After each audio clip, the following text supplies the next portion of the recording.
Welcome to On Air with Kash. Our guest today is an entrepreneur who is the founder and CEO of VIRGIN Fest. He is also the co-founder of VIRGIN Produce, named by Variety as one of the top 10 to watch and profiled in Forbes, Billboard, Rolling Stone. Please welcome Jason Phelps. Quite the intro. Good morning. How are you? Jason, you live up to that intro, man. It's so good to see you, my friend. I think we met a few years after you'd been at VIRGIN Produce. Still to this day, remember our meeting and everything you said to me and just your career especially. That was because that was right when I was really starting out and you made an impact on my life. So it's an honor to have you here. Oh, thank you. It's good to catch up with you and I love watching the show. So cool. Thanks for having me on.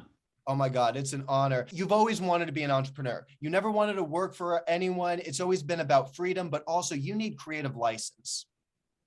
Yeah, I've never really been able to conform inside of an environment that is reflective of, building other people's dreams.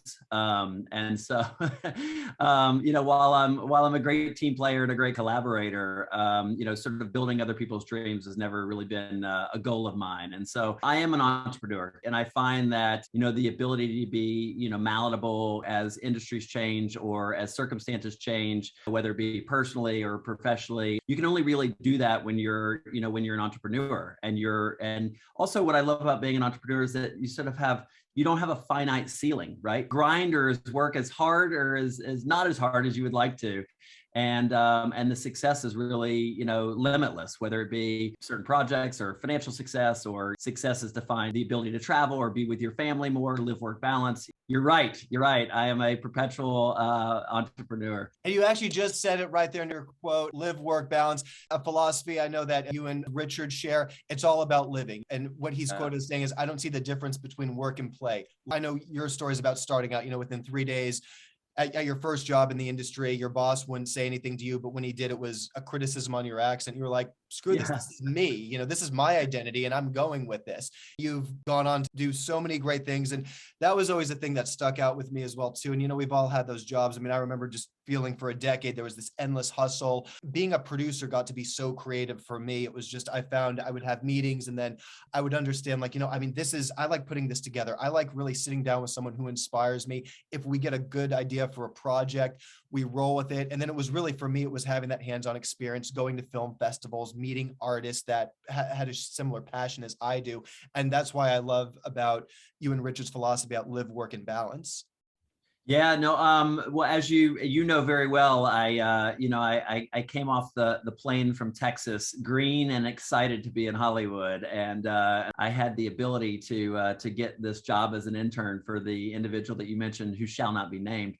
And I was so excited because he was such a power broker in Hollywood, late '90s, early 2000s, and that first day was brutal for me as I laid down the coffee, and the only words he said to me were lose the accent, and I thought, what?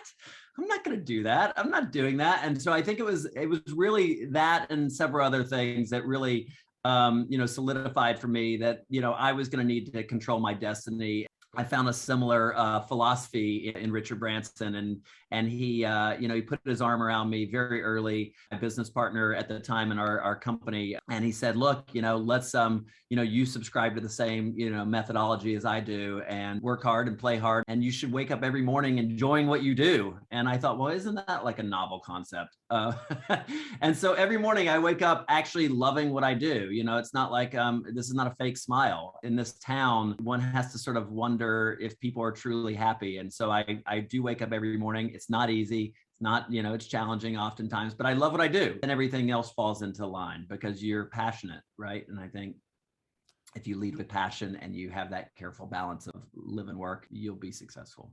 Absolutely. And you have to go through those struggles. I mean, believe me, you and I can talk about early days and starting off on our career, but because of those experiences, you become stronger and you have that reference point. And then it becomes more clear to you, what do I want to do with my life? And I'm like you, where if I get to wake up and talk to interesting people or get involved in a project, I wasn't afraid to fail. I mean, I can't tell you how many times I just got out there and was like, you know what, that didn't work out, or this relationship didn't work out. That's what you have to do.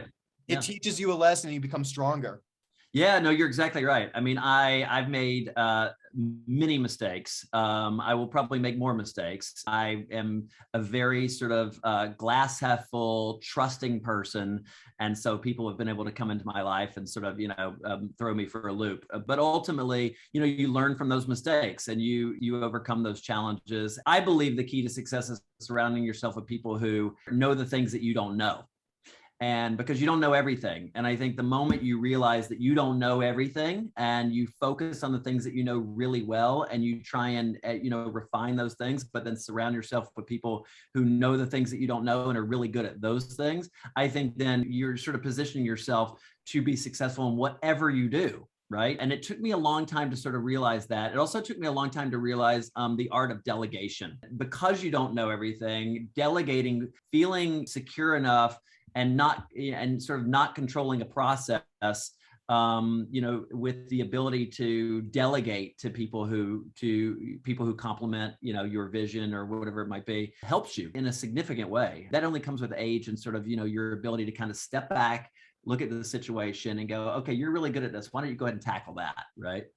I know what I'm not good at, but I've had different producing partners over the years. So when I click with somebody and I see where I'm lacking something, but that other person, I look for people that I create a balance with. Yeah, complementary. Yes, that right? Complementary. Exactly. You've always had a knack of knowing what the future was in whatever endeavor you did. And when you started Virgin Produce, you understood this. People were watching more content on their phones, on their iPads. So you understood where content would be streamed, but then you also, it was right really when social media was taking off. And I know that you and Richard early on, when you started working for Virgin, Richard wanted you to have a presence online and you were just like, well, I'm me and, what do I really have to say? But he told you, no, you are a brand. And that's what you've told to other people coming up in the industry. You are your own brand. That was around the time I started getting into social media. I really followed your template and what do I want to represent to the world? And you've really always just had like a very professional, very grounded way of representing yourself that's reflective of your company and the work you do and the people that you employ. People trust the Virgin brand. It's delivering a great product, whatever area of the industry that you're in. And that's why you've been so successful in every endeavor that you've gone on to do with the Virgin brand.